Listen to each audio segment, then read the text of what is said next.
We are now joined via Zoom by senior researcher at the Center for Africa-China Studies at the University of Johannesburg, Dr Emmanuel Matambo. Doctor, thanks so much for joining us here on SABC News. We appreciate you giving us your time. Thank you very much. Good afternoon, and good afternoon to your many viewers. Well, Russia says that it won't yield to sanctions pressure, Doctor, over Ukraine.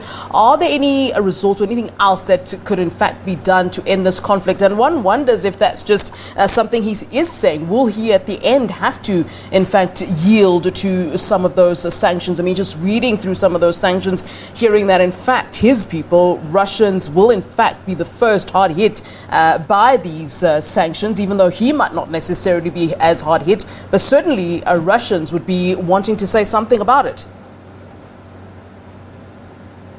Yes, indeed.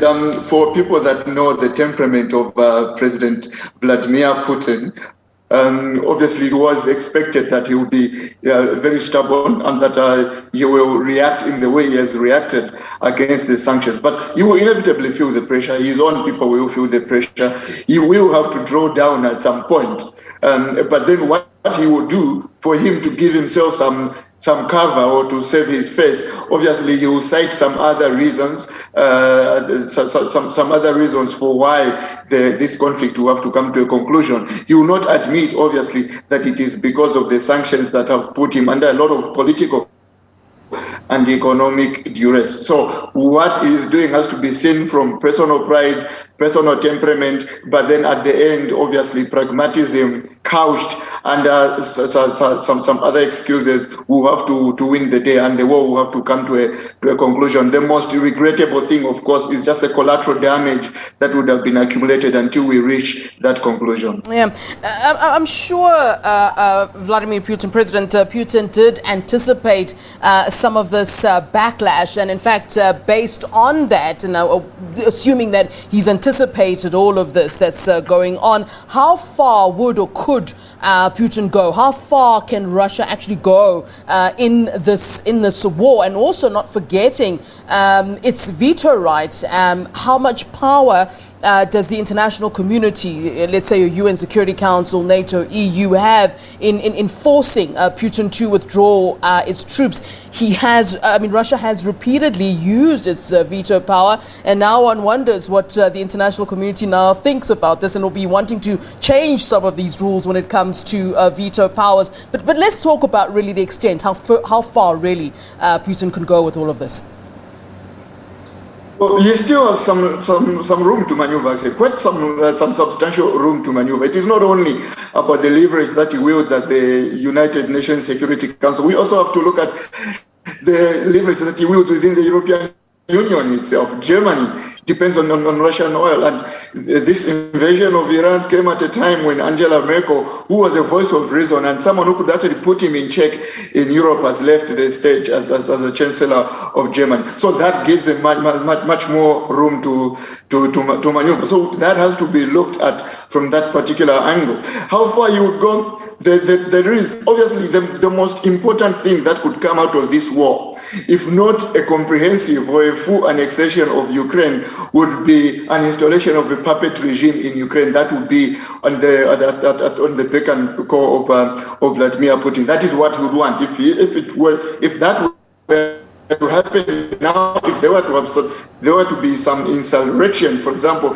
in Ukraine that drove Volodymyr Zelensky out of power, you would actually see that Putin would bring this war into a swift conclusion, because he wants a puppet regime there. That's how far he could go. When it comes to the United Nations Security Council, there are a lot of fissures and fractures in that particular structure here. And what is actually more troubling about Putin's invasion of Ukraine, it might actually give powers, God forbid, but it might actually give a pretext to China, for example, to be more forceful in its desire to reunify mainland China with Taiwan. And this will also depend actually with how far the international system are able to keep Vladimir Putin in check.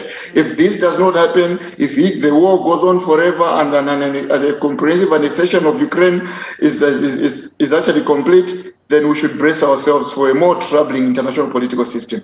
Dr. Emmanuel, I find it so interesting that you talk about the former Chancellor of Germany, that's of course Angela Merkel. And in history, we know that in fact it was she who rejected Ukraine's bid to be included in NATO in the first place. So if we think about it, back then she was in fact standing with Putin. So it's quite easy for her now to, rebuke what Putin is doing and indeed condemn with the rest of the international community Putin's action. But it would be very interesting, and of course we're thinking of a situation that's not happening, but let's just say she was still in the helm. How would it have made her behavior different? I struggle to believe that she would have still been saying what she's currently saying, because she's obviously out and not in that position anymore. But one wonders, given the fact that she was one of the vocal voices that were against Ukraine being part of NATO in the first place.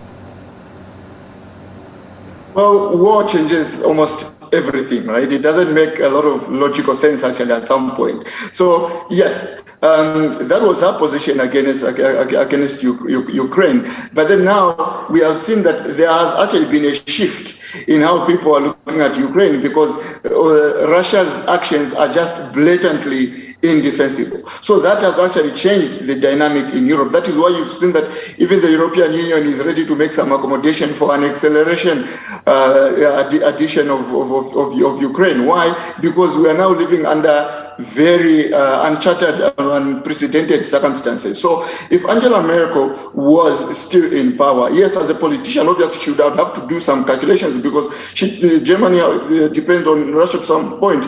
But at the end of the day, we would also have seen her to be more forceful in actually condemning what Vladimir Putin has done, especially the fact that all the excuses that have been used since December, by the way, since December when he started agitating for this invasion, all the excuses that he has been using are very quite tenuous and flimsy. So we would have seen a more forceful and assertive Angela Merkel against Vladimir Putin. Obviously now he sees himself as the elder of the people, of the leaders in the European Union, when you compare him with Boris Johnson in the United Kingdom, and then Emmanuel Macron in France, and obviously Chancellor Olaf has just been in power in Germany for a few months. So Putin sees himself as the big man of the European bloc, so to say. So that is why we could say that he has had a lot of confidence and to brazenly invade the country in a way that he did.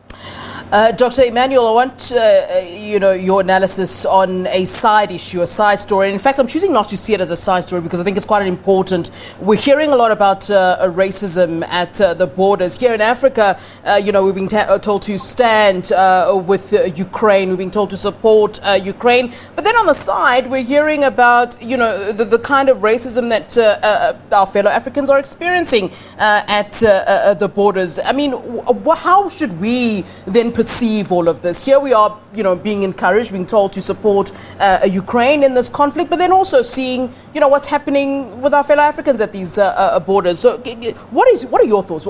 If you can weigh in on that for me. If indeed what is happening at the borders of Ukraine and Poland are real facts, then that is quite counterproductive on the part of Ukraine and on the part of Poland, because we have to remember that one of the reasons Vladimir Putin started agitating against Ukraine was that Ukraine was becoming ultra-nationalistic, and that Russian-speaking Ukrainians were being persecuted in Ukraine.